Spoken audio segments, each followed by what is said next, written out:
जब एक आदमी सच्चाई की तलाश में निकल खड़ा होता है तो उसका हर कदम उसके लिए नेकी और खैर का बायस बनता है।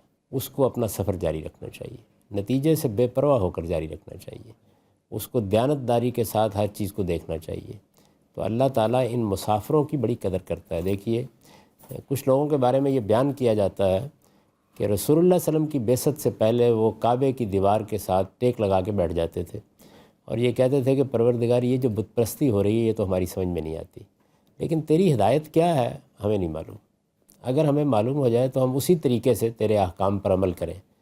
तो हुजूर से पूछा गया कि ये लोग तो आपके आने से पहले दुनिया से रुखसत हो गए, तो इनका क्या बनेगा? तो आपने फरमाया कि जिस तरह पैगंबर अपनी उम्मतें लेके उठेंगे, ये भी एक नई उम्मत बन के उठेंगे। यानी हक़ के सच्चे तालिब के लिए अल्लाह के यहाँ बड़ी कदर अफजाई है। असल चीज़ यह है कि आप वो तालिब बनिए, सच्चे तालिब बनिए, सच्चाई की तलब कीजिए।